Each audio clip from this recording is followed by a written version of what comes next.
കേരളത്തിലെ പൊതുജനാരോഗ്യ രംഗം ലോകോത്തരമാണെന്നും വികസിത രാജ്യങ്ങളോട് കിടപിടിക്കുന്നതാണെന്നും നിയമസഭയിലും പൊതുവേദികളിലും ഭരണാധികാരികൾ ആവർത്തിച്ച് അവകാശപ്പെടുമ്പോഴും തങ്ങൾക്ക് രോഗം വരുമ്പോൾ സംസ്ഥാനത്തെ സർക്കാർ ആശുപത്രികളെ കൈയൊഴിയുന്ന ജനപ്രതിനിധികളുടെ ഇരട്ടത്താപ്പ് ചർച്ചയാകുന്നു. മുൻ മുഖ്യമന്ത്രി പിണറായി വിജയൻ ഉൾപ്പെടെയുള്ള പ്രമുഖർ കോടിക്കണക്കിന് രൂപ പൊതുപണം ഉപയോഗിച്ച് വിദേശത്തും പ്രമുഖ സ്വകാര്യ ആശുപത്രികളിലും ചികിത്സ തേടിയതിന്റെ വിവരങ്ങൾ പുറത്തുവന്നതോടെയാണ് വിമർശനം ശക്തമാകുന്നത്. മുഖ്യമന്ത്രിയായിരിക്കെയാണിത്. സംസ്ഥാനത്തെ സാധാരണക്കാർ ആശ്രയിക്കുന്ന മെഡിക്കൽ കോളേജുകളിലോ സൂപ്പർ സ്പെഷ്യാലിറ്റി സർക്കാർ ആശുപത്രികളിലോ ചികിത്സ നേടാൻ മന്ത്രിമാരും MLA-മാരും തയ്യാറാകാത്തത് എന്തുകൊണ്ട് എന്ന ചോദ്യമാണ് ഇപ്പോൾ പൊതുസമൂഹത്തിൽ നിന്നും ഉയരുന്നത്. മികച്ച ചികിത്സാ സൗകര്യങ്ങൾ സർക്കാർ മേഖലയിൽ ലഭ്യമായിട്ടുണ്ടെന്ന് അവകാശപ്പെടുന്നവർ തന്നെ സ്വകാര്യ വിദേശ ലോബികൾക്ക് പിന്നാലെ പോകുന്നത് പൊതുജനാരോഗ്യ സംവിധാനങ്ങളിലുള്ള അവരുടെ വിശ്വാസക്കുറവാണ് വ്യക്തമാക്കുന്നത്. ലക്ഷക്കണക്കിന് രൂപയുടെ ഇൻഷുറൻസ് പരിരക്ഷ പോലുമില്ലാതെ സാധാരണക്കാർ ചികിത്സയ്ക്കായി നെട്ടോട്ടമോടുമ്പോഴാണ് ജനപ്രതിനിധികളുടെ ഈ അനിയന്ത്രിതമായ പൊതുപണ വിനിയോഗം. മുൻ മുഖ്യമന്ത്രി പിണറായി വിജയൻ അമേരിക്കയിലെ പ്രശസ്തമായ മയോ ക്ലിനിക്കിലെ ചികിത്സയ്ക്കായി മാത്രം 3 തവണയായി 88,18,210 രൂപയാണ് സംസ്ഥാന ഖജനാവിൽ നിന്നും കൈപ്പറ്റിയത്. വിവരാവകാശ രേഖകൾ പ്രകാരം അദ്ദേഹത്തിന്റെ ആകെ ചികിത്സാ ചെലവ് 93 ലക്ഷത്തിന് മുകളിലാണ്. സംസ്ഥാനത്തെ ആരോഗ്യമേഖലയെ അന്താരാഷ്ട്ര തലത്തിൽ ബ്രാൻഡ് ചെയ്യാൻ ശ്രമിച്ചിരുന്ന സർക്കാരിന്റെ തലവൻ തന്നെ കോടികൾ ചെലവിട്ട് വിദേശത്ത് പോകുന്നതിലെ വിരോധാഭാസമാണ് ഇവിടെ ചോദ്യം ചെയ്യപ്പെടുന്നത്. അന്നത്തെ മുഖ്യമന്ത്രി മാത്രമല്ല, മന്ത്രിസഭയിലെ അംഗങ്ങളും പ്രതിപക്ഷ നേതാവും ഉൾപ്പെടെയുള്ളവർ ചികിത്സയ്ക്കായി വൻ തുകയാണ് ഖജനാവിൽ നിന്നും കൈപ്പറ്റിയത്.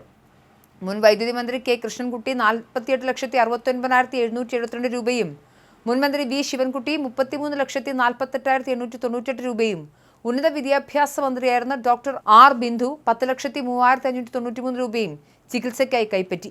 ക്യാബിനറ്റ് പദവിയിലുള്ള അന്നത്തെ പ്രതിപക്ഷ നേതാവ് VD സതീശൻ 6,45,786 രൂപയും സർക്കാർ chief whip doctor N Jayaraj 1,19,188 രൂപയും ഈ ഇനത്തിൽ പൊതുപണത്തിൽ നിന്നും വിനിയോഗിച്ചു. മന്ത്രിമാരും MLA-മാരും തങ്ങളുടെ പദവി ഉപയോഗിച്ച് പരിധിയില്ലാതെ പൊതുപണം സ്വന്തം ചികിത്സയ്ക്കായി ഉപയോഗിക്കുന്നത് ഒട്ടും ജനാധിപത്യപരമല്ലെന്ന ആക്ഷേപം ശക്തമാണ്.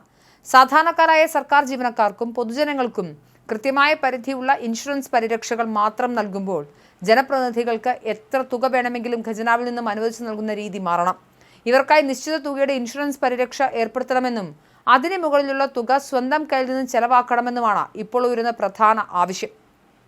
കേരളത്തിലെ സർക്കാർ ആശുപത്രികളിൽ അത്യാധുനിക സൗകര്യങ്ങളുണ്ടെന്ന് ജനങ്ങളെ വിശ്വസിപ്പിക്കാൻ കോടികളുടെ പരസ്യങ്ങൾ നൽകുന്നവരാണ് നമ്മെ ഭരിക്കുന്നത്. എന്നാൽ ഒരു ചെറിയ ശസ്ത്രക്രിയയ്ക്കോ വിദഗ്ധ പരിശോധനയ്ക്കോ പോലും ഇവർക്ക് സ്വകാര്യ പഞ്ചനക്ഷത്ര ആശുപത്രികളുടെ ആഡംബര മുറികൾ വേണം. ഈ ഇരട്ടത്താപ്പാണ് ജനങ്ങളെ അങ്ങേയറ്റം പ്രകോപിപ്പിക്കുന്നത്.